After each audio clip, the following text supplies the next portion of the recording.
Las letras que usamos en el español llevan establecidas siglos, y compartimos la mayoría de ellas con más de 60 idiomas en el resto del mundo, desde italiano e inglés hasta noruego y croata. ¿Qué tienen en común estos idiomas? La gran influencia que tuvieron en ellos el Imperio Romano y el latín. Por eso no es sorpresa que nuestro abecedario se ha llamado el abecedario romano o latino. Pero los romanos no crearon estas letras de la nada.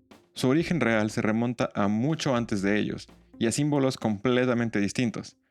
Hoy veremos su evolución y el origen de cada uno de ellos en un dato nuevo sobre las letras del abecedario. El camino que siguieron estas letras hasta llegar a nuestro idioma es muy interesante. Comenzó en Egipto. Aunque parezca extraño, nuestras letras tienen su origen en los antiguos jeroglíficos egipcios, que usaban dibujos para representar, en su mayoría, palabras completas. Y no es difícil ver lo complicado que hubiera sido escribir textos largos con estos complejos dibujos. Por eso, cuando se empezó a escribir textos más largos, en el antiguo Egipto se desarrolló un estilo de escritura que derivaba de los jeroglíficos, pero los hacía mucho más sencillos, para escribir más rápido y fácil en papiro. Y este fue, de hecho, el tipo de escritura más importante, que utilizaba más población y que fue llevada y enseñada a todos los rincones del muy grande imperio egipcio. Y fue así justamente que llegó eventualmente hasta los fenicios, que adaptaron este abecedario a su propio idioma, y desarrollaron uno de los primeros alfabetos fonéticos, donde las letras representaban sonidos en vez de palabras. Los fenicios eran grandes comerciantes y navegantes, que extendieron su sistema de escritura por el Mediterráneo, influenciando a varias culturas, incluyendo a los griegos, que adaptaron este alfabeto fenicio a su propio idioma, pero agregaron algo muy importante para lo que eventualmente sería nuestro idioma, que fueron las vocales. Con el tiempo, este alfabeto griego evolucionó y fue adoptado por los romanos, quienes lo adaptaron para el latín, el idioma que dominaba el Imperio Romano. A partir de ahí, el alfabeto latino se difundió por toda Europa con la expansión del imperio. Cuando los romanos llegaron a la península ibérica, llevaron con ellos su cultura, su idioma y obviamente su escritura. A medida que evolucionaban el latín y surgían nuevas lenguas romances, el alfabeto fue adaptándose a los sonidos de cada idioma. La letra A es una de las más antiguas y reconocibles, y probablemente la mejor para explicar la evolución desde el antiguo Egipto hasta el día de hoy. Su historia empieza con un jeroglífico de la cabeza de un buey. A través de su largo imperio, este símbolo fue llevado a la península del Sinaí, o lo que ahora es el Medio Oriente, donde las culturas lo tomaron y lo usaron para representar su propio sonido para la palabra Aleph, que significaba buey. De ellos pasó a los fenicios y de ellos a los griegos, que la llamaron alfa, y la incluyeron para su alfabeto.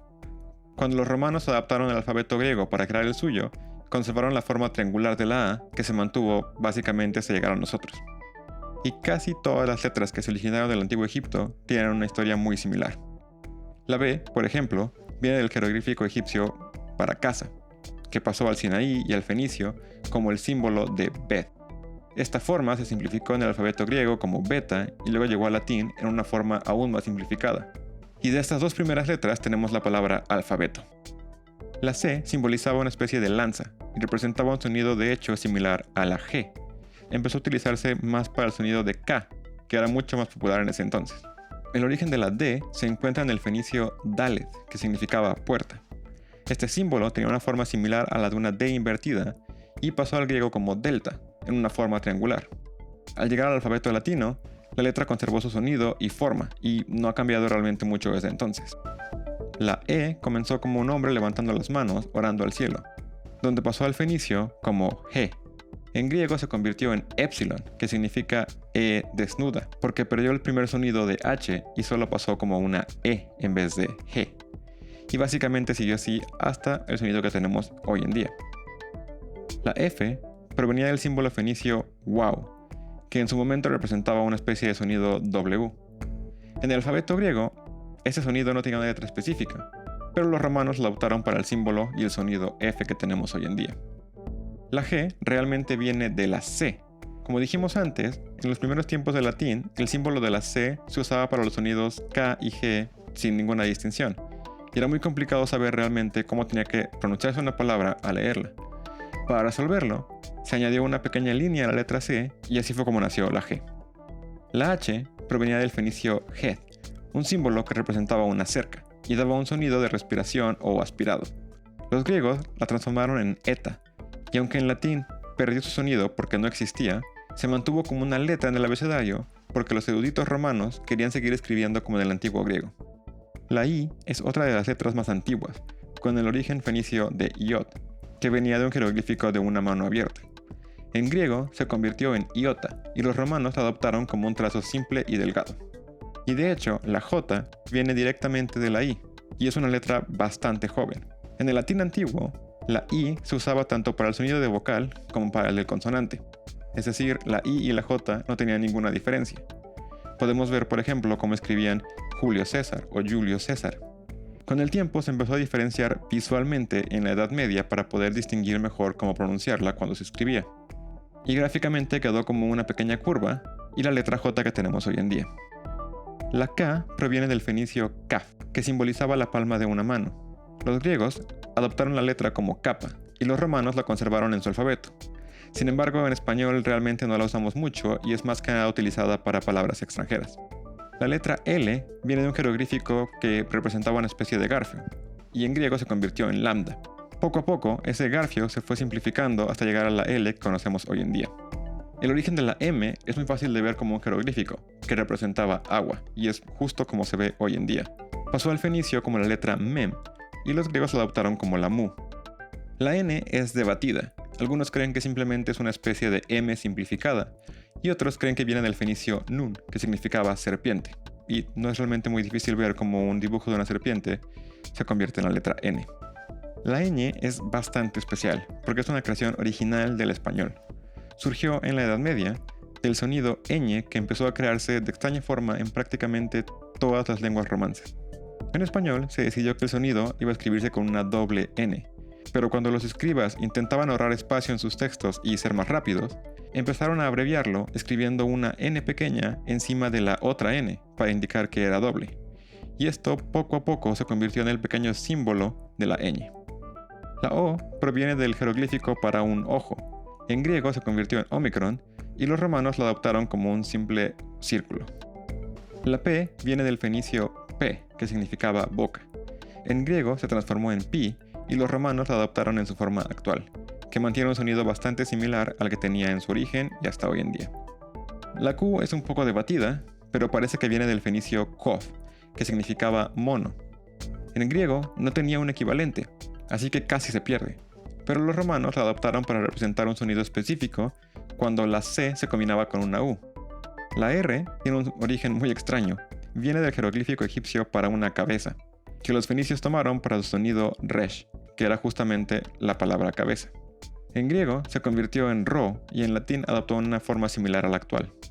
La S representaba una especie de diente o colmillo y poco a poco se fue simplificando hasta llegar a nuestra letra moderna, que es básicamente una curva para escribirla de forma rápida.